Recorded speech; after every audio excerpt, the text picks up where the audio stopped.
கொலு வைக்கிறவங்க ஒண்ணு கிழக்கு இல்லைன்னா வடக்கு திசை பார்த்து படிகளை வச்சுக்கோங்க. 3 படியில ஆரம்பிக்கலாம், 5 வைக்கலாம், 7 வைக்கலாம், 9 வைக்கலாம், 11 படிகள் வரைக்கும் வைக்கலாம். உங்களுடைய வீட்டினுடைய அமைப்பு, உங்ககிட்ட இருக்கிற பொம்மைகளினுடைய அளவை பொறுத்து வச்சுக்கோங்க. மண் பொம்மைகள் ரொம்ப ரொம்ப விசேஷமானது.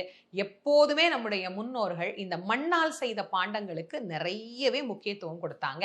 இந்த நவராத்திரியை நம்பியே எத்தனையோ ஏழை மக்கள் இந்த மண் பொம்மையை செஞ்சு வியாபாரம் பண்றாங்க.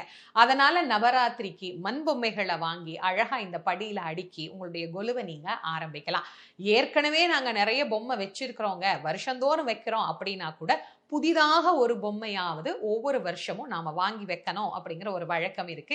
இந்த ஆண்டு என்ன செட்டு உங்ககிட்ட இல்லைன்னு பாருங்க, ஏதோ ஒண்ணு புதுசா வாங்கி உங்களுடைய கொலு பொம்மையினுடைய வரிசையில அதை நீங்க சேர்த்துக்கோங்க.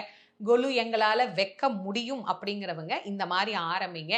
ஒவ்வொரு படியிலையும் என்னென்ன வைக்கணும் அப்படிங்கிறதுக்கு நான் நிறையவே பதிவுகள் கொடுத்துருக்கேன். அந்த பதிவுல போய் பார்த்து தெளிவாக நீங்க தெரிந்து கொண்டு கொலுவை ஆரம்பிச்சிடலாம்.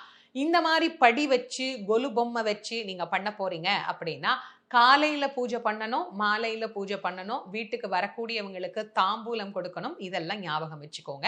அந்த வழிபாட்டு முறைகள் ரொம்ப கஷ்டமா இருக்குமாமா அப்படின்னு கேட்டா கண்டிப்பா கஷ்டமா இருக்காது. எளிமையாக செய்யக்கூடியதுதான். ஆனா அன்றாடம் நியதியாக இதை நாம செய்யணும். இதை ஞாபகம் வச்சுக்கோங்க. எங்களால பொம்மை எல்லாம் அடுக்கிற அளவுக்கு இடம் இல்லம்மா, ஆனா 10 நாளும் நாங்க அம்பாளை கும்பிடணும்னு நினைக்கிறோம் அப்படிங்கிறவங்களுக்காகத்தான் நான் சில வருஷங்களாக உங்களுக்கு இன்னொரு விஷயமும் சொல்லியிருந்தேன். அகண்ட தீபம் அப்படிங்கிற ஒண்ணு. இந்த தீபத்துல அம்பாள் எல்லா ஸ்வரூபிணியாகவும் எழுந்தருளி இருக்கிறாள். நீங்க சிலையா வச்சு அவளுக்கு புடவை கட்டி அவளுக்கு மாலை போட்டு அவளுக்கு அலங்காரம் பண்ணி அவளுக்கு எல்லாம் செஞ்சு வச்சுதான் நாம கும்பிடணும் அப்படிங்கிறது இல்லை. ஒரு தீபத்துல எந்த அம்பாளை வேண்டுமானாலும் நினைச்ச மாத்திரத்துல நாம வழிபாடு பண்ணலாம். அவளே அக்னியினுடைய ஸ்வரூபிணி. அதனால அகண்ட தீபம் அப்படின்னா என்ன, புதுசா கேட்கிறவங்களுக்காக சொல்றேன். ஒரு பெருசா ஒரு அகல் ஒண்ணு வாங்கிக்கோங்க. அதுல நல்லா பெருசா ஒரு வெள்ளத்திரி, பஞ்சு திரி அல்லது நூல் திரி போட்டுக்கோங்க. போட்டுட்டு அதுல மஞ்சள் குங்குமம் எல்லாம் வச்சுட்டு நெய், அப்படி இல்லைன்னா நல்லெண்ணெய், உங்களுக்கு எது வசதியோ அது நீங்க ஊத்திக்கலாம்.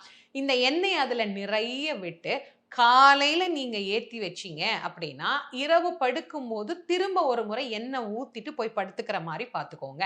அடுத்த நாள் காலையில வரைக்கும் அது சிறுக எரியணும். ரொம்ப திகு திகு திகுன்னுலாம் எரியக்கூடாது. சின்னதா ஒரு அழகான ஜோதியா அது எரிஞ்சுக்கிட்டே இருக்கலாம் பூஜை அறையில. அடுத்த நாள் காலையில இப்ப திரி கொஞ்சம் பக்கமா வந்துருச்சுமா, திரி மாத்தணும்னா நாங்க என்ன பண்ணணும்னு சில பேர் கேக்குறீங்க. அந்த தீபத்துக்கு உள்ளேயே அது எரியும் போதே வேறொரு புது திரியை எடுத்து அதே